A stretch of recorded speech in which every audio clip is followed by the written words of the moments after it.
Good morning, ladies and gentlemen. I must say this reminds me of that concert in Central Park where Garfunkel stood up and said, "We sure have filled the place." And I know on a Monday morning is a busy time for all of you, so I thank you warmly and sincerely for coming this morning. You know, it was the late, great Steve Jobs who said that intuition is more powerful than intellect. And I've been looking closely at alternatives in terms of my offering in the marketplace. And I've been intrigued by the fact that around 20% of our thought process is conscious, the other 80% is unconscious. And I wanted to try somehow to dig into and engage with the unconscious part of our thought processes that most of us have lost touch with. There's that tiny little gland that sits between the lobes of the brain called the pineal gland.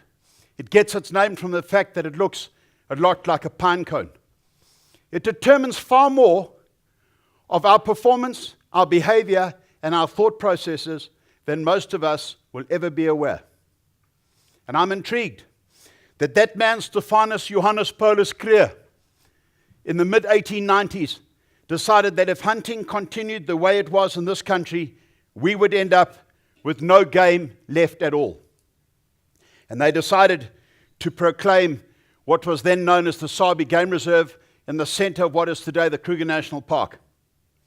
Then came, of course, the Great Boer War between 1899 and 1902, where the prey species in that part of Mpumalanga were basically exterminated.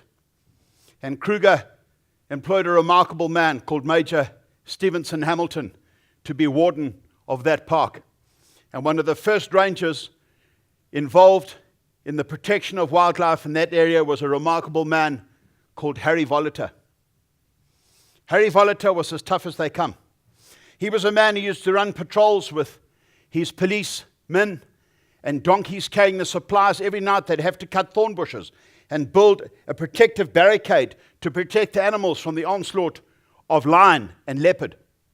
And of course, their first task was to remove as many of the carnivores and the predators as possible to give the prey species an opportunity to build up. Now, as a little backdrop to my story, it's interesting to note that Harry Voliter loved cutlery, penknives, and knives, a bit like I do. And he was one day in a trading store in Komatipoort, and he sees on the counter of the trading store a large Dutch cheese being cut up, and the knife being used for the cutting of that cheese was a famous London brand called a pipe brand.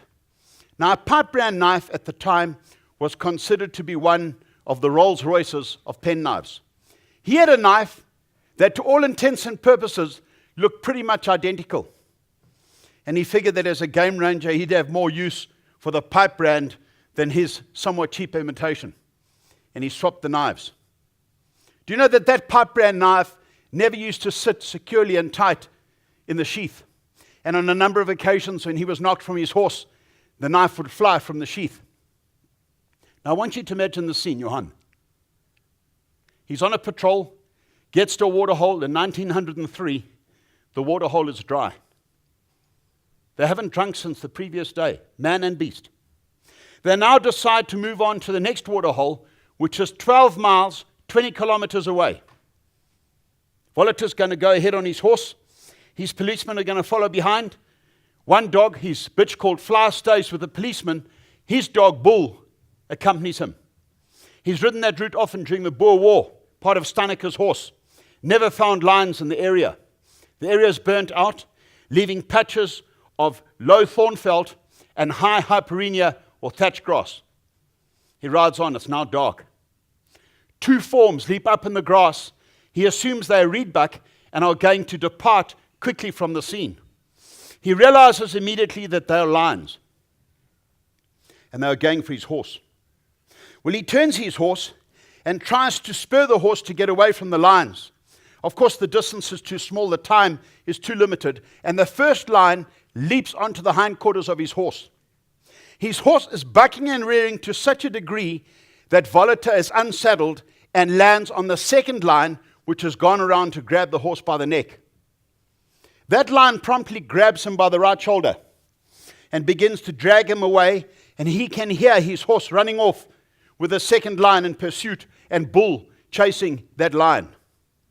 Now, I want you to imagine the scene, because Volater says clearly that he disagrees very strongly with the view of David Livingstone that the shock from a large carnivore bite is such that it is practically painless. He said he was aware of the most dreadful agony. As he's being dragged, bear in mind that he has spurs on the back of each of his boots, and as he's being dragged, the spurs are acting as brakes, where the lion would give him a violent jerk to get him moving again and pull him onwards. Volater is aware that he does not want the lion to know he's alive, because if it does, the chances are good it will drop him and grab him by the head. Going through his mind, he realizes his rifle is in the scabbard on the horse, and he remembers the knife. But he remembers too that that knife has often flown from the sheath. So perhaps it would be fair to say here that during the process of eliminating the carnivores and the predators in that part of Mpumalanga, they used to skin and gut and disseminate animals. And I wonder if Volater's intuition had ever warned him that one day an intimate knowledge of a lion's physiology and anatomy might be crucial. Do you know that whilst being dragged, the lion's dew claws are tearing out the tendons and the muscles on each of his forearms? But he manages to reach with his left hand around his back, between his back and the ground, and reaches for the knife. And the knife, thank God, is still there. He pulls it from the scabbard, brings it back around to his chest, and is now trying to get his hand between the lion's chest and his own chest around to behind the lion's left shoulder. Can you imagine the process now as he closely, carefully fingers down the rib cage of the lion, knowing that his best chance of success to strike that lion in the heart is between the second and the third rib. He feels for the ribs, finds the gap between the second and the third, and strikes that lion as hard as he can with a backhanded blow into the heart. And as the lion lets out an almighty roar, he stabs upward, and as it turns out, would hit the lion in the jugular vein. The lion drops him. He's covered in blood. He stands up. He's aware that the second lion may soon be back. He limps across to a tree, looking for a tree to climb, but with both his arms pretty much mangled and a completely smashed right shoulder, he finds a tree with a bough low to the ground and is able to climb up into that tree, gets 12 foot off the ground, and realizes he's going to faint from loss of blood and shock. He undoes his belt. He attaches himself to the tree with his belt. He'd hardly done so when the second lion arrives back at the base of the tree and practically wants to climb the tree, which was not out of the realm of possibility for a determined lion, when Bull arrives and is attacking the lion and driving the lion off from the base of the tree. Can you imagine an hour later when he hears one of his police boys coming along? The clatter of the pots and the pans, and Volater shouts to him to be aware that there's a lion in the area. Well, that policeman got the fright of his life and asked what he should do, and Volater said to get up a tree, which he did. So Volater asks him, how far are you off the ground? He says, not very far, but I'm not inclined to get back onto the ground and look for a bigger tree because I can hear the lion at the base of my tree. Eventually, the rest of his police team arrive. They set the veld alight. They get Volater out of the tree with tremendous difficulty. His wounds have stiffened. Remember, he's not drunk since the previous day. He begs for water. No one's got water, which is largely why they're walking for the second water hole. They get to one of his old police outposts where there were some huts. He's in such pain at this time that he asks them to strap his right hand to the roof of the hut, hoping the elevation may help alleviate the pain. It didn't. He asked for it to be undone. The next morning, his shoulder is so swollen, he cannot be carried. He'd walked, however, 6 miles the previous night with that injury.